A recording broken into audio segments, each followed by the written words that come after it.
नमस्कार स्टूडेंट्स, आप सभी का हार्दिक स्वागत है पॉलिटिकल साइंस लेक्चर सीरीज़ के आज के इस लेक्चर में। कैसे हैं आप सभी? उम्मीद करती हूँ आप स्वस्थ हैं, सुरक्षित हैं और खुद का बहुत ध्यान रख रहे हैं। बिल्कुल रखिएगा दोस्तों, क्योंकि हम आज एक लंबी लड़ाई के बीच खड़े हुए हैं। I wish you all a very happy and healthy life ahead. आइए दोस्तों, आज का काम शुरू करते हैं और देखते हैं what are the theories of origin of state, यानी राज्य की उत्पत्ति के सिद्धांत।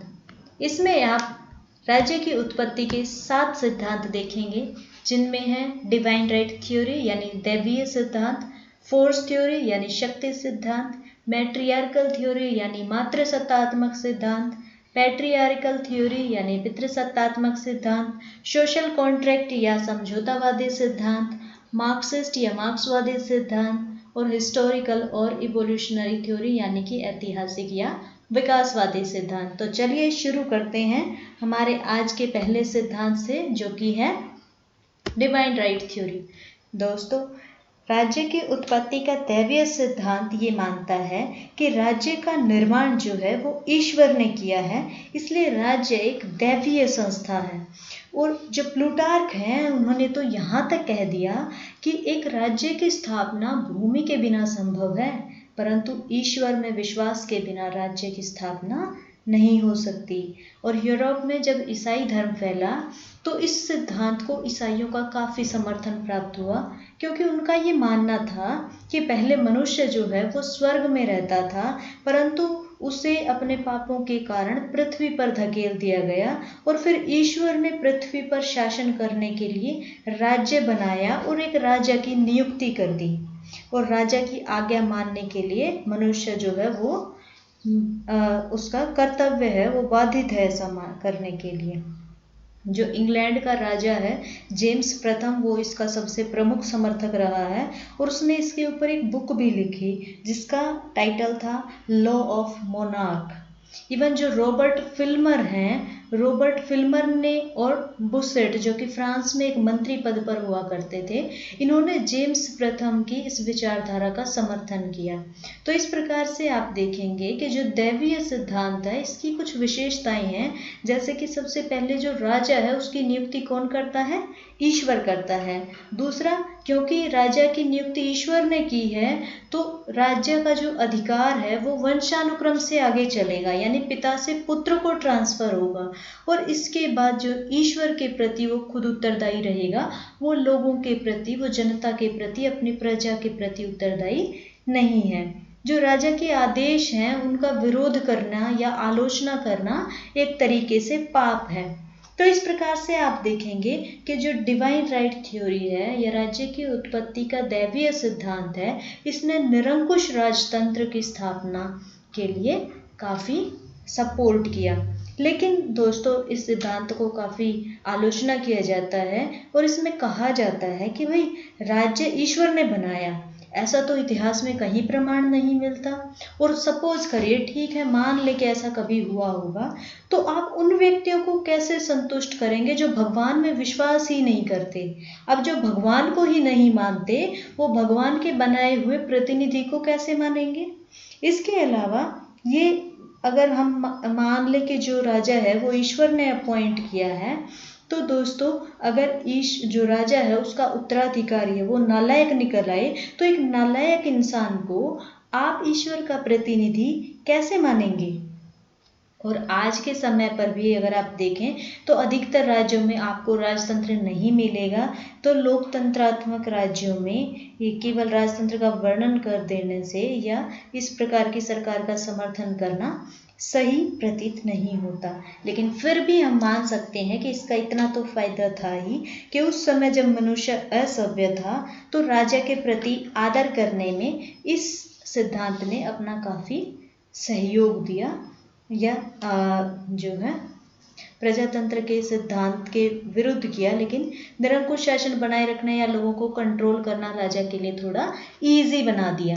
राज्य की उत्पत्ति का दूसरा सिद्धांत है शक्ति सिद्धांत। इसके अनुसार जो शक्ति है या बल प्रयोग है वही राज्य की उत्पत्ति का कारण है। यह सिद्धांत ये मानता है कि मानव के इतिहास की जब आप बात करते हैं तो शुरुआत में क्या थे, कबीले थे। जब कुछ कबीलों ने दूसरे कबीलों को अपने अधीन करने में और उनसे अपना आदेश मनवाने में सफलता प्राप्त कर ली, तो उसके बाद राज्य का जन्म हुआ। और सिर्फ राज्य नहीं, धीरे धीरे आपने देखा होगा कि ये राज्य साम्राज्यों में भी बदले। और आज भी आप देखेंगे तो राज्य जो हैं वो अपनी शक्ति के लिए अपनी सैन्य शक्ति में वृद्धि करते रहते हैं। यानी शक्ति सिद्धांत जो है वो कहीं ना कहीं थोड़ा ठीक प्रतीत होता है, क्योंकि आज भी चाहे वो स्टेट के अंदर हो लॉ एंड मेंटेन करने के लिए, या फिर बाहर अपनी भौगोलिक सीमाओं की रक्षा करने के लिए, अगर राज्य ऐसा कर पाता है तो उसके पीछे शक्ति ही एक फैक्टर है। इसके अलावा आप देखेंगे कि जो सर्वाइवल ऑफ द फिटेस्ट है, उस थ्योरी को भी ये लेकर चलता है। लेकिन जो इसमें एक प्रॉब्लम है, और प्रॉब्लम ये है कि जो शक्तिशाली शब्द का अर्थ है वो अनिश्चित और अस्पष्ट है। यानी शक्तिशाली में शक्ति का मतलब आप क्या समझेंगे, कौन सी शक्ति? क्या ये शारीरिक शक्ति की बात हो रही है, या ये नैतिक शक्ति की बात कर रहे हैं? कहीं बौद्धिक शक्ति की बात तो नहीं हो रही है, या मानसिक शक्ति की ओर तो इशारा नहीं है? तो दोस्तों, जो मार्शल है, मार्शल जी ने कहा है कि शक्तिशाली वो है जो परिस्थितियों से अधिक लाभ उठा सकता है।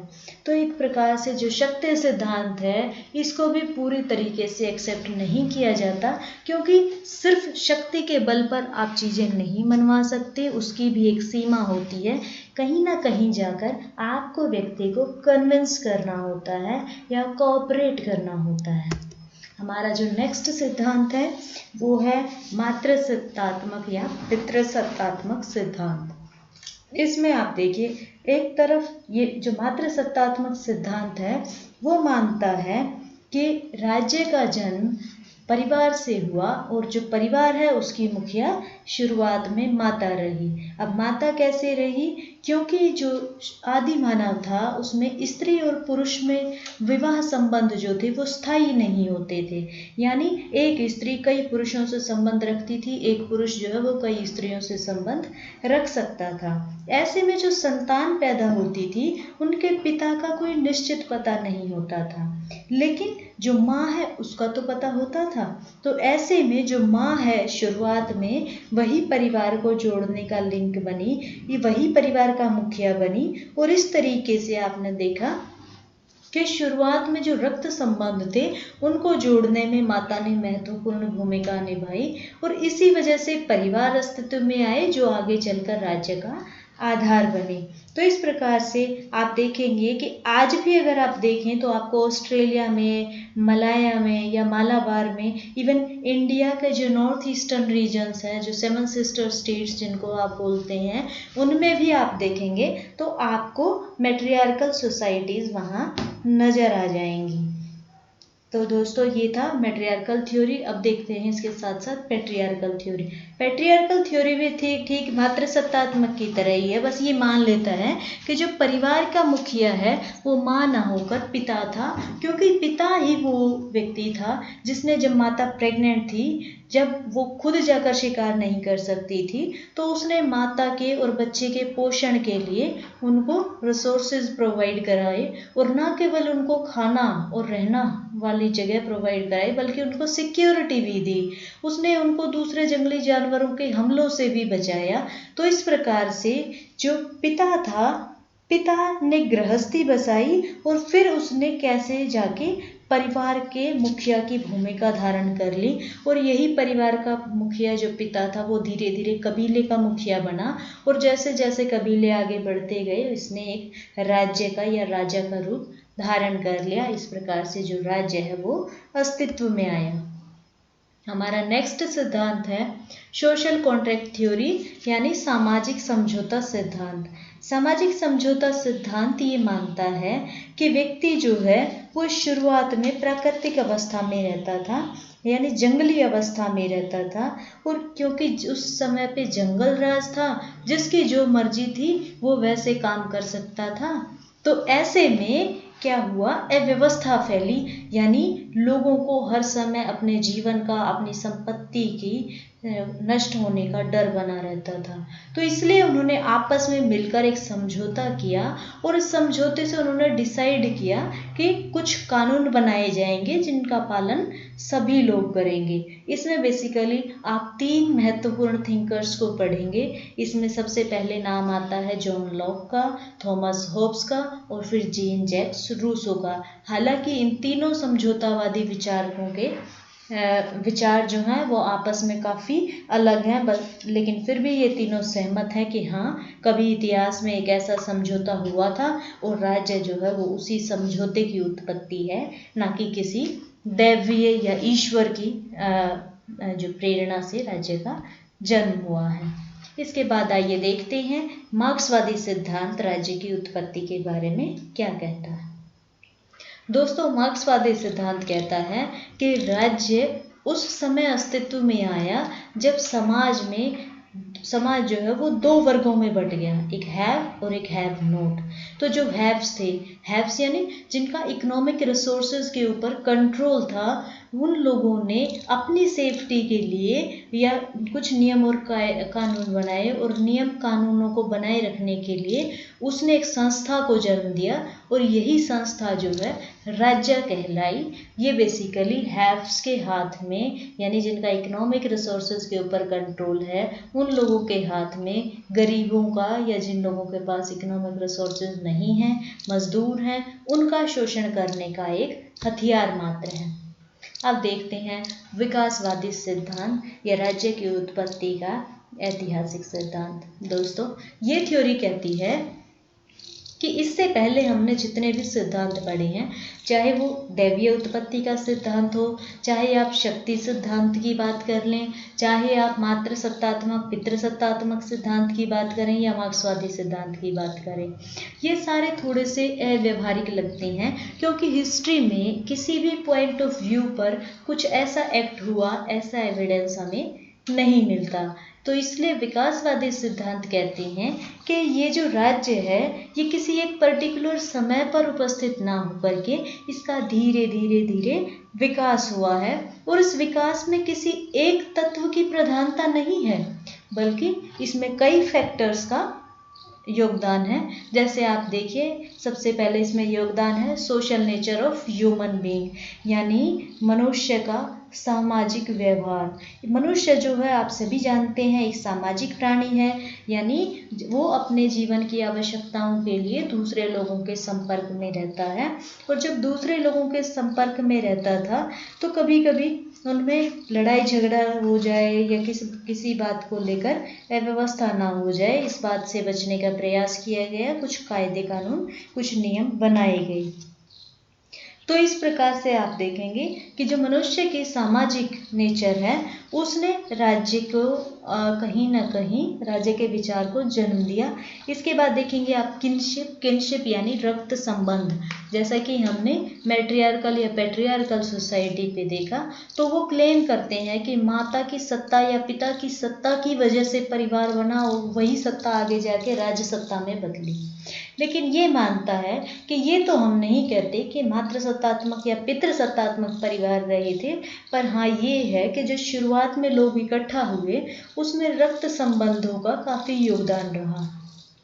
तो जो दूसरा फैक्टर था वो रक्त संबंध था जिसने लोगों को इकट्ठा किया। इसके बाद बारी आती है रिलीजन की, यानी धर्म की, कि कुछ लोग ऐसे थे, क्योंकि जो शुरुआत में आदि मानव था वो जब प्रकृति के कांटेक्ट में रहता था और बार बार जो प्राकृतिक आपदाएं आती रहती थी उससे मनुष्य बहुत डरता था। शुरुआत में कोई ऐसा व्यक्ति रहा होगा जिसने इन नेचुरल फिनोमेना को स्टडी किया और जिसने जान लिया कि ये प्राकृतिक आपदाएं कब आती हैं, क्यों आती हैं, पर उसने लोगों को बरगलाना शुरू किया या उसने अपनी उस समझदारी का फ़ायदा उठा के लोगों को बेवकूफ़ बनाना शुरू किया। तो इस प्रकार से उसने लोगों को इकट्ठा किया और एक तरीके से उसे धर्म का रूप दे दिया और लोग डर के मारे उसके साथ जुड़े। तो इस प्रकार से ये भी लोगों के बीच इकट्ठा होने का एक कारण बना, जिसमें जो धर्म है आप देखेंगे कि धर्म काफ़ी हद तक राज्य को पहले सपोर्ट करता रहा। आप इंडियन इतिहास भी अगर उठाकर देखेंगे तो पहले जो राजा है वो धर्म गुरुओं के से कंसल्ट करके ही काम करता था। इवन आप पूरा जो मेडिकल पीरियड पढ़ते हैं उसमें आपने देखा कि आपने धर्म सत्ता और राज सत्ता, दो प्रकार की सत्ताएं पढ़ी, और जो कैसे धर्म सत्ता है वो या तो राज सत्ता को सपोर्ट करती थी या खुद को उसके ऊपर दिखाने का प्रयत्न करती थी। तो इस प्रकार से जो रिलीजन है वो उसने हमेशा से लोगों को ऑर्गेनाइज करने का, उनके ऊपर कंट्रोल बनाए रखने की कोशिश की है। इसके बाद बात आती है वॉर की या शक्ति की या पावर की, जिसे आप कहें। तो कहा जाता है कि जो शक्ति या युद्ध हैं इन्होंने भी राज्य के निर्माण में महत्वपूर्ण योगदान दिया है। इवन वोल्टेयर ने तो कहा है कि जो पहला राजा है वो भाग्यशाली योद्धा रहा होगा, यानी जब युद्ध हुआ होगा उसमें कोई एक जीता होगा तो उसने कैसे दूसरों को कंट्रोल किया, ये कंट्रोलिंग पावर ही राज्य का आधार बनी, उसका एक कारण बनी। इसके बाद हम देखते हैं कि इकोनॉमिक कोऑपरेशन यानी आर्थिक सहयोग भी एक कारण रहा, क्योंकि जो रूसो और मार्क्स हैं वो क्या कहते हैं, उनका मानना है कि व्यक्तिगत संपत्ति ने ही राज्य या वर्ग को जन्म दिया, और जब समाज में तो वर्ग पैदा हो गए तो उन वर्गों को अपनी सेफ्टी के लिए या दूसरे वर्ग को दबाने के लिए किसी इंस्ट्रूमेंट की ज़रूरत पड़ी जो राज्य के रूप में पैदा हुआ। और सबसे लास्ट में आप देखिए कि ये सारे फैक्टर्स बेशक से हों, अगर लोगों में कोई राजनीतिक चेतना ही नहीं होती, कोई पॉलिटिकल कॉन्शियसनेस ही नहीं आती, तो शायद राज्य जैसे संगठन का पैदा होना मुश्किल होता। तो जब लोगों में राजनीतिक चेतना का उदय हुआ तो डेफिनेटली उसने राज्य के जन्म में अपना सहयोग दिया। तो दोस्तों इस प्रकार आइए एक बार फिर से देख लेते हैं कि आपने कौन कौन सी थ्योरीज पढ़ी हैं। इसमें सबसे पहले हमने पढ़ा divine right theory. Divine right theory ने आपको बताया कि कैसे जो राज्य की उत्पत्ति है उसके लिए ईश्वर जिम्मेदार है। वहीं फोर्स थ्योरी ने बताया कि नहीं, जो शक्ति है, जो प्रिमिटिव मैन है, आदि मानव जो है, जब उसने दूसरे के ऊपर अपना अधिकार जमाया, उस अपना फोर्स, अपना बल प्रयोग किया, उसने राज्य को जन्म दिया। फिर माना कि जो किनशिप है, रक्त संबंध है, उसमें माता या पिता की सत्ता की वजह से परिवार अस्तित्व में आया और वो परिवार आगे चलकर राज्य के रूप में डेवलप हुआ। सोशल कॉन्ट्रैक्ट थ्योरी कहती है कि जो लोग हैं वो आपस में मिले और उन्होंने अपनी जो पावर्स हैं वो एक पर्टिकुलर अथॉरिटी को सरेंडर की, जो बाद में राज्य या सरकार कहलाई। इसके अलावा मार्क्सवादियों ने माना कि वर्ग संघर्ष ने राज्य को जन्म दिया, लेकिन क्योंकि जो इवोल्यूशनरी थ्योरी है, जो विकासवादी सिद्धांत है, वो किसी एक फैक्टर को राज्य की उत्पत्ति का आधार ना मान करके इन सभी फैक्टर्स को मिला करके राज्य की उत्पत्ति का आधार मानता है। तो आप देखेंगे कि जो इवोल्यूशनरी थ्योरी है ये हमें थोड़ा साइंटिफिक लगती है, थोड़ी अपीलिंग लगती है, जिसको देख के लगता है कि हाँ शायद राज्य का जन्म इस तरीके से हुआ होगा। तो दोस्तों ये था हमारा आज का लेक्चर। अभी आप लोग सोचिएगा कि क्या हम राज्य के ओरिजिन के ये जो सिद्धांत हैं इनको रीराइट कर सकते हैं, इन्हें किसी और तरीके से इंटरप्रेट किया जा सकता है, या आप बताइए कि आपको इन सारी थ्योरीज में से कौन सी थ्योरी सबसे ज़्यादा कन्विंसिंग लगी और उसके पीछे क्या कारण है। ये था हमारा आज का lecture. Thank you very much.